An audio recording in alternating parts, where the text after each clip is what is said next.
¿Puedes creer que no estaba grabando nada de lo que dije recién? Es un piloto, marcácame. Todo nuevo.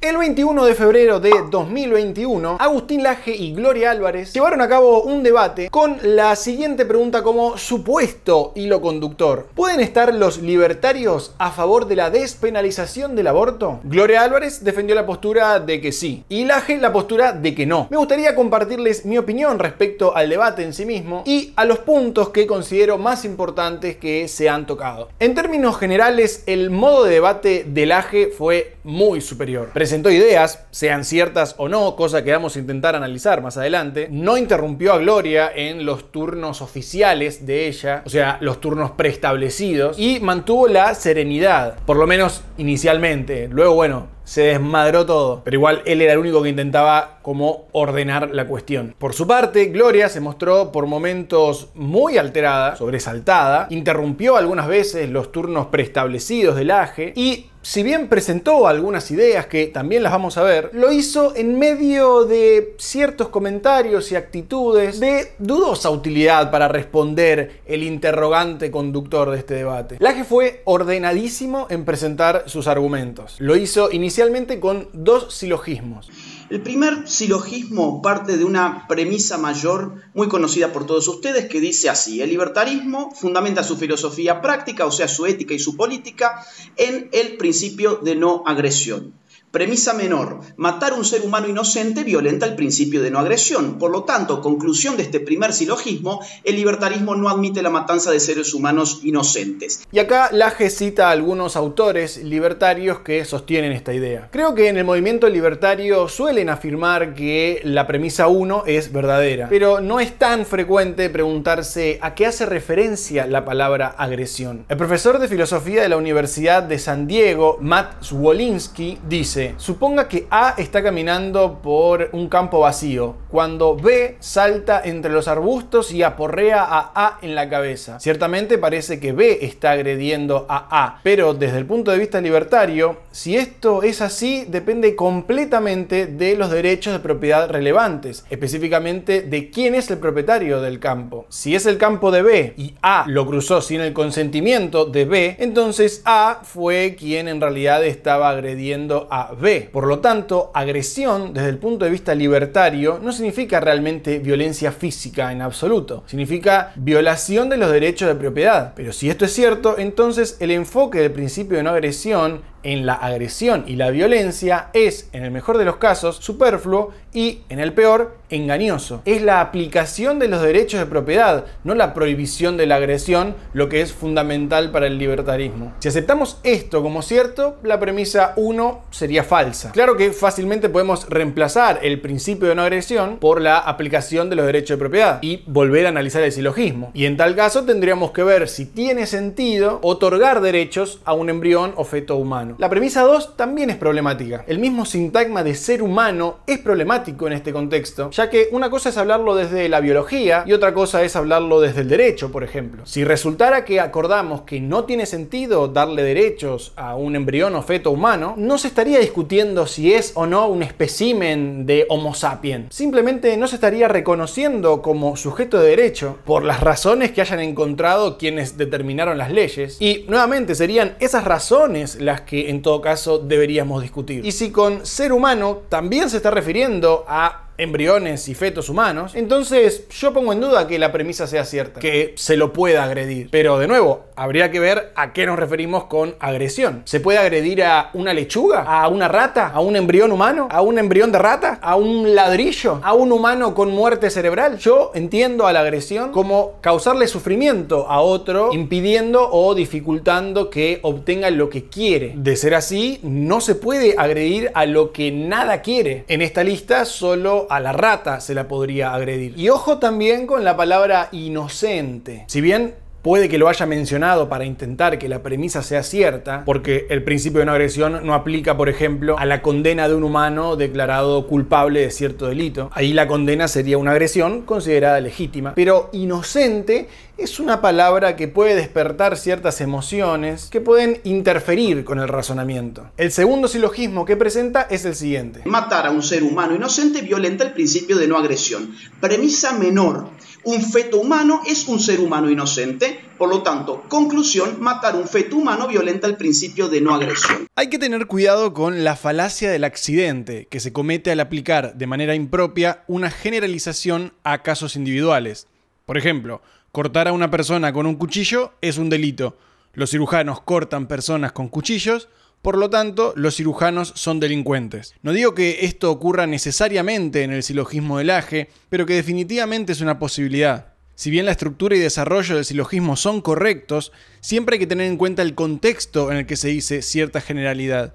Si en la filosofía libertaria se dice que matar a un humano inocente violenta el principio de agresión, no necesariamente se está incluyendo a embriones y fetos humanos. Puede perfectamente ser una generalización no aplicable a ellos, útil a fines comunicativos en la mayoría de los casos y problemático en ciertos casos puntuales, como este, y que cabe analizar con mayor detenimiento. Así que bienvenido sea igual el planteo del Aje. Pero veamos, por ejemplo, ¿tiene sentido hablar de inocencia o culpabilidad de un embrión o feto humano? ¿Puede un embrión de rata ser culpable o inocente de algo? ¿Puede serlo una piedra? ¿Un potus? ¿Un humano con muerte cerebral? Si no le encontramos sentido a hablar de inocencia en embriones o fetos humanos, entonces quedarían excluidos de la categoría humanos inocentes, por más que los consideremos humanos, y en tal caso la premisa 2 sería falsa. Quien afirme que tiene sentido hablar de inocencia en un embrión o feto humano, pero no tiene sentido en las demás cosas que mencioné, tendría que explicar qué diferencia relevante a esta cuestión encuentra entre dichos elementos.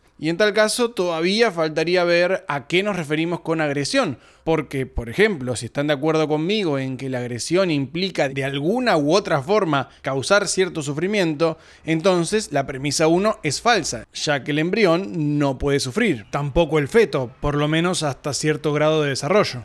La mayor evidencia científica apunta a que es muy improbable que un organismo en gestación, o como me gusta llamarlo a mí, un gestando humano, pueda sufrir antes de la semana 24 de gestación. Aunque incluso hay cierta evidencia que sugiere que sería a partir de la semana 35 a 37 y cierta otra que sería a partir de la semana 20. Y dado que embrión se lo considera hasta la semana 9, podemos asumir que los embriones no sienten y tampoco así los fetos antes de la semana 20, pongámosle, si es que tomamos la etapa más temprana de la que tenemos posible evidencia, aunque no coincida con el grueso de la evidencia. También hay cierta evidencia que sugiere que durante todo el embarazo el gestando está en un continuo estado de somnolencia provocado por el entorno intrauterino y no es sino hasta salir de él que se termina de activar su sistema nervioso en la mayor medida que su desarrollo lo permita. Acá algunos podrán preguntarse qué son entonces todas esas reacciones en etapas previas de gestación, como los movimientos, expresiones faciales, cambios hormonales o congestión sanguínea. Bueno, sencillamente son reflejos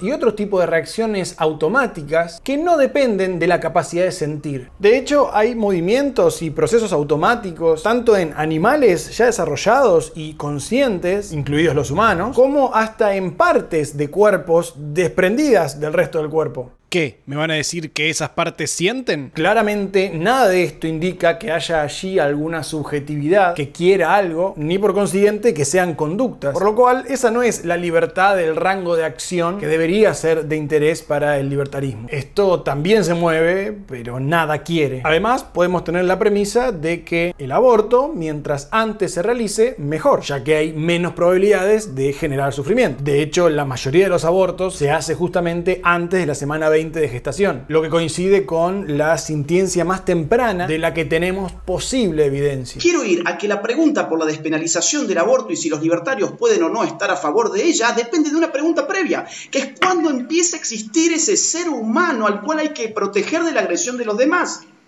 Es decir, si vamos a hablar del principio de no agresión como estructurante axiológico de la filosofía ética y política del libertarismo, necesitamos especificar en qué momento empieza a existir ese ser humano inocente al cual se refieren. Bueno, no necesariamente. No necesitamos especificar eso quienes no nos basamos en la etiqueta ser humano, sino en las libertades que podrían ser violentadas, entendidas como el rango de conductas posibles. Recuerden esto que menciono, el rango de conductas posibles, porque sorprendentemente va a aparecer en un momento del debate, pero Así todo, si alguien quiere especificar en qué momento empieza a existir ese ser humano, me parece importante mencionar que es una consigna que encierra muchas trampas filosóficas. El conjunto de procesos que se identifica como yo en este momento y el conjunto de procesos al que llamamos embrión que mi madre tuvo en su vientre, ¿somos el mismo ser humano? Pues en cierta forma sí y en cierta forma no. Algunos procesos son los mismos, como cierta información genética, y otros son distintos, como todas las células o todos los procesos mentales. Procesos mentales, justamente, esos yo lo tengo y aquello no lo tenía. Si consideramos que ninguno de estos cambios u otros cambios posibles hace que sea un ser humano diferente, pues no tengo problema con esas etiquetas. Pero en todo caso todavía nos falta especificar qué característica o características valoramos y ver en qué momento aparecen y en qué grado se van manifestando y en qué momento, para determinar en qué momento empieza a ser conflictivo el aborto. Si esto es así, conforme la teoría celular,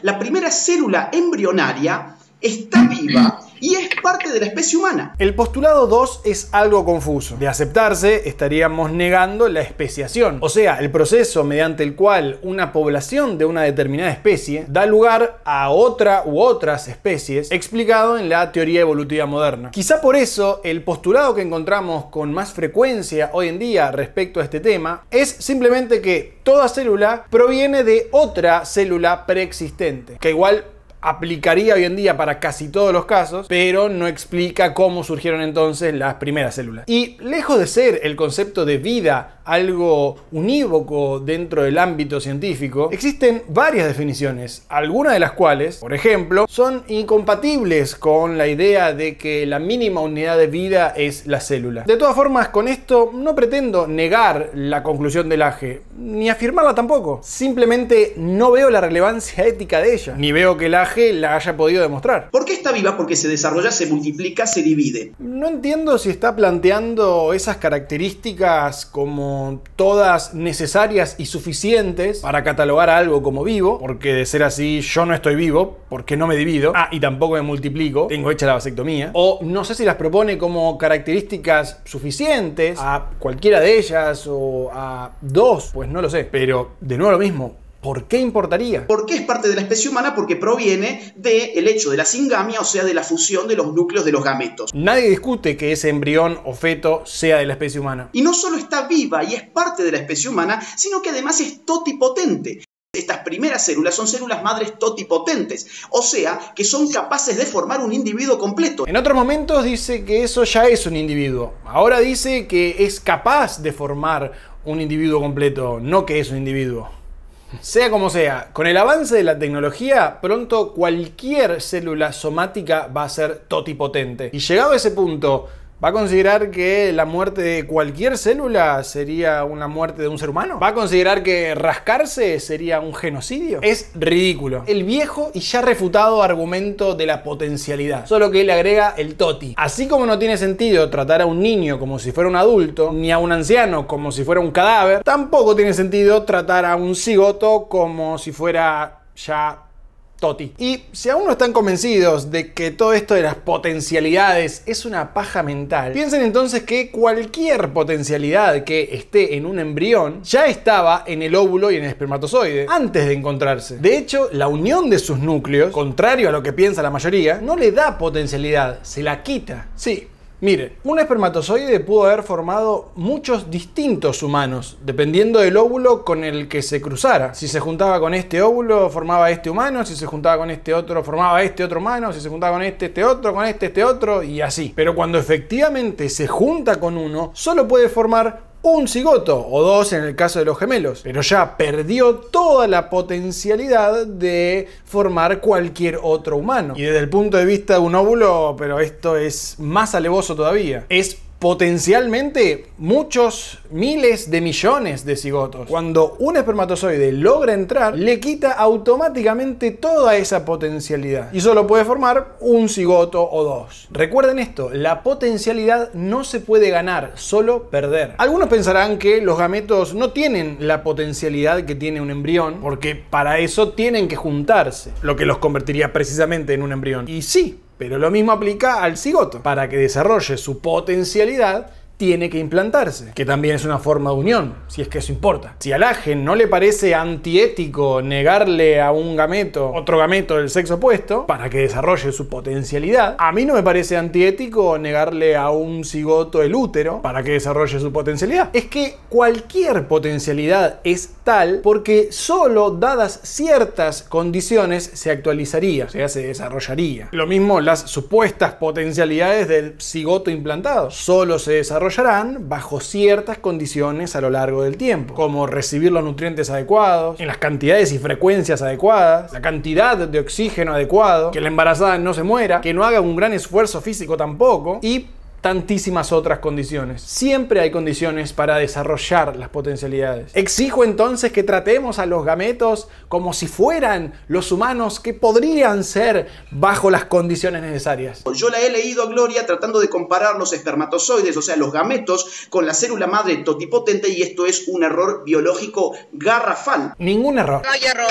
no hay error. Le haces culto a esa célula madre por la soncera de la totipotencialidad. ¿Y sabés quién tiene la potencialidad de crear células madres totipotentes? Los gametos. Por lo cual en ellos está necesariamente cualquier potencialidad que quieras reconocer a los embriones, fetos o lo que sea que venga después. Gracias a la genética, por otro lado, sabemos que desde el momento cero el embrión posee normalmente un cariotipo de 46 cromosomas completo que reafirma su pertenencia a nuestra especie. En estos 46 cromosomas completos ya podemos encontrar, por lo tanto, todos los genes de este individuo. ¡Apa! ¿Normalmente? ¿Y cuando no es así, qué pasa? Si mencionás la cantidad de cromosomas como algo éticamente relevante, ¿qué pasa, por ejemplo, con los que tienen síndrome de Down, que tienen menos cromosomas? O con las mujeres con síndrome de Turner, que tienen más cromosomas. Y si no considerás que esto sea algo éticamente relevante, ¿para qué lo mencionás? La información genómica, además de este nuevo individuo, es diferente a la que presentan los cromosomas de sus progenitores. La de una célula cancerígena también. Sus cromosomas son de un individuo humano que además ya podemos saber que es extremadamente joven si se miden, por ejemplo, que los telómeros de su ADN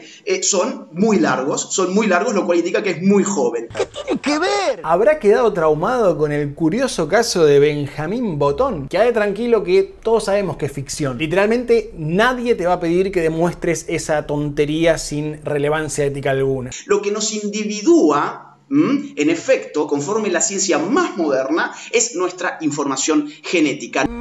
Supongamos que sí. ¿Cuál sería la relevancia ética de eso? ¿Estás insinuando que alguien con muerte cerebral vale lo mismo que vos? ¿Que debería recibir los mismos derechos? Digo, porque sigue ahí con su carga genética, aunque no le ande el cerebro y su rango de conductas sea nulo y no quiera absolutamente nada. De hecho, un muerto también tiene ahí su carga genética. ¿También debería recibir los mismos derechos que vos? No hay fundamento entonces para decir que la condición de ser humano se adquiere gradualmente. De hecho, sí. Cualquier condición que consideres propia del ser humano se adquirió gradualmente a lo largo de toda la historia evolutiva. Más allá de que igual te podría refutar con el argumento de la superposición de especies y de que tampoco intentaste demostrar su relevancia ética ni su relevancia para el libertarismo. Porque desde el momento cero, la pertenencia humana a la especie ya está presente biológica y genéticamente. Otra vez, biológica y genéticamente. Es como decir artística y musicalmente. Pero bueno, le encanta agregar palabras que lo hagan parecer inteligente ante un público ignorante. Como sea, la pertenencia a la especie humana también aplica a óvulos y espermatozoides y a cualquier célula de nuestro cuerpo. Y esto trasladado al lenguaje de la metafísica, o sea, de chamullar con carpa a chamullar abiertamente, podría llevarnos a afirmar lo siguiente, que el desarrollo de una potencia presupone la esencia de la cual se desarrolla.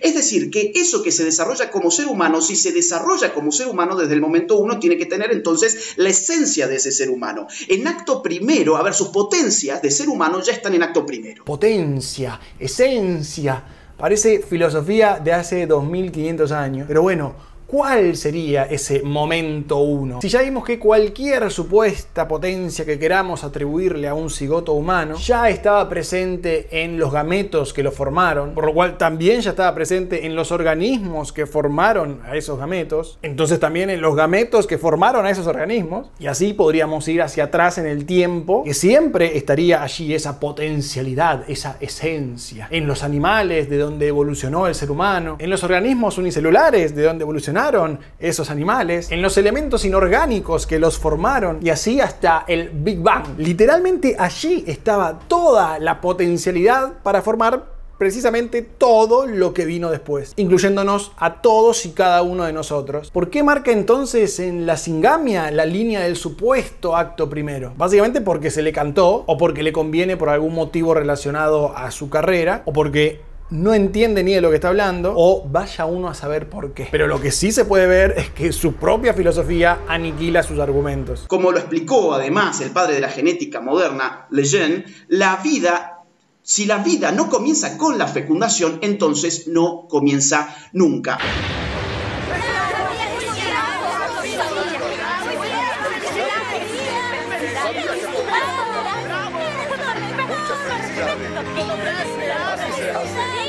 Correcto, no comienza nunca. Comenzó hace miles de millones de años y no paró nunca. Porque con arreglo al paradigma de la biopolítica... Disculpen, pero asertivo, paradigma, son palabras que la gente tonta usa para parecer importante. Ahora a ese meme hay que sumarle biopolítica. Podemos comprender a su vez que el aborto, ya sea despenalizado o legalizado, siempre es una política estatal. Y la penalización también. De hecho, para que exista despenalización, primero tiene que existir la penalización. Y de hecho, tanto el estado de no penalización, que tenía todo en su momento, como incluso la despenalización, posterior a una penalización, suelen ser más acordes al libertarismo. Aunque claro, puede haber puntos conflictivos, como los que Laje bien intentó plantear, sacando estas pendejadas que tiró, y que lamentablemente Gloria no debatió. Siempre está detrás una política de control demográfico tal como la empiria histórica del siglo XX y del siglo XXI ha mostrado.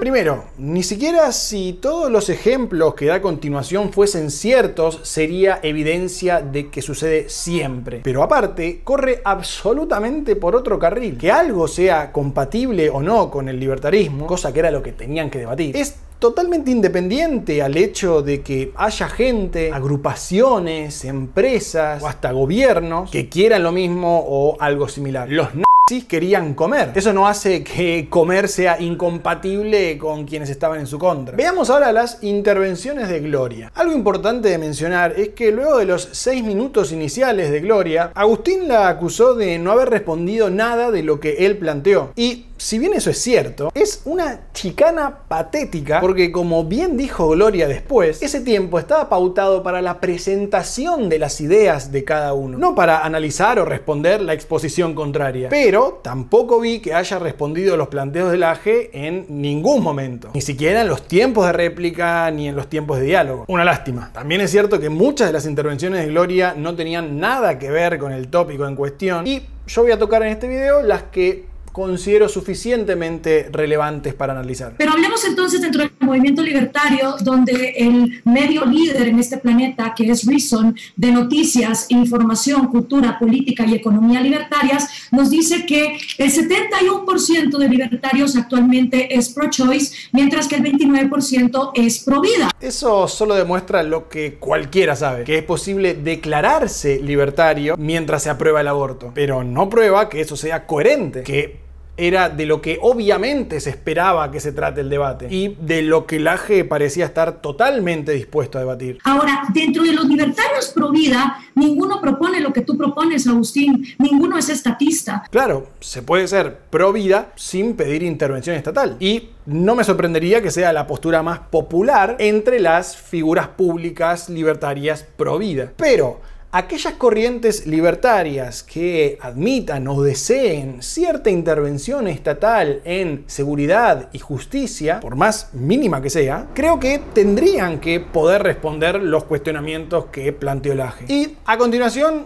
Gloria muestra tropecientos libros mencionando varias figuras públicas libertarias a favor de la despenalización, algunas de ellas incluso pro vida. Esto fue muy castigado por Laje, que la acusó de mencionar personas en lugar de discutir ideas. Y creo que esto es parcialmente cierto. O sea, en la forma en la que ella expuso, realmente pareció darle más importancia a la cantidad de libertarios a favor de la despenalización y a la calidad también, en el sentido de que mencionó varios referentes. O sea, la pregunta inicial del debate de si pueden estar los libertarios a favor de la despenalización se puede entender de una forma tan trivial que con solo encontrar ejemplos en los que eso se cumpla, ya quedaría respondida de forma empírica la pregunta. Y la respuesta es sí. O se puede entender de una forma, creo yo, más interesante y útil, en la que pregunta por los argumentos que llevan a alguien a considerarse libertario y pro despenalización del aborto, a ver cuán compatibles son. En ese sentido, mencionar figuras públicas que consideren que sí son compatibles puede servir, por ejemplo, para que los espectadores luego puedan buscarlos con sus nombres, sus fuentes, investigarlos y conocer sus argumentos. Bueno, de hecho Gloria citó algunos de esos argumentos que perfectamente podemos asumir que los está trayendo a colación porque adhiere y porque los considera relevantes para justificar la posición libertaria de despenalización del aborto, pero que lamentablemente tampoco fueron analizados ni discutidos. Uno de esos argumentos fue el de la inutilidad del Estado, o sea que el Estado igual no puede evitar los abortos. Y no me parece un buen argumento por lo que expliqué en este otro video. Es cierto que en general los países donde el aborto está permitido en términos legales amplios cuentan con una tasa de abortos apenas inferior a aquellos países donde el aborto está fuertemente restringido, 34 y 37 abortos cada 1000 mujeres respectivamente. Pero esa diferencia es mínima y además esos simples datos no son suficientes para determinar la influencia de la ley en la tasa de abortos. Tampoco lo es el dato de que desde 1990 a 2014, la tasa de abortos se redujo mucho más en las regiones más desarrolladas, que son donde generalmente la ley es más permisiva respecto al aborto, que en las regiones menos desarrolladas, que son donde generalmente la ley es más restrictiva. La explicación a esto podría ser simplemente mejores políticas de prevención de embarazos no deseados, ya que casi la totalidad de abortos son de embarazos inicialmente no deseados. En una encuesta en España se le preguntó a mujeres que abortaban cómo creerían que les afectaría en su decisión de abortar si dicha intervención fuese ilegal, y la mayoría dijo que de alguna u otra forma lo concretarían. Sin embargo, las respuestas pueden estar absolutamente sesgadas por su situación actual y la falta de información sobre los costos que implicaría un aborto en un contexto de ilegalidad. Hay estudios que comparan las tasas de abortos bajo distintos grados de restricción legal en poblaciones contemporáneas entre sí y sociodemográficamente similares, y otros que las comparan dentro de una misma región en tiempos diferentes, que sugieren que a mayor restricción legal, menor es la tasa de abortos. Y si bien esto también presenta la enorme falencia de que aquellas regiones o épocas con mayores restricciones carecen de registros oficiales y confiables, me parece esperable desde un enfoque económico de la conducta que, a igualdad del resto de las condiciones, la tasa de cualquier acción sea menor mientras implique mayores costos. Y el segundo argumento es el riesgo a darle ese poder al Estado y que resulte en lo contrario, o sea, en abortos obligatorios. Y menciona el caso de China. Si bien me parece cierto que mientras más poder se le da al Estado, hay cada vez más riesgos de que haga algo que a uno no le guste, no veo cómo estar a favor de la penalización del aborto pueda devenir en que el Estado te obligue a abortar. O sea, son dos medidas totalmente diferentes. Pero bueno, me hubiese gustado que Gloria desarrollara más este punto y lo debatieran. Si todos estos libertarios pueden convivir sabiendo que se puede ser pro vida y se puede ser pro choice,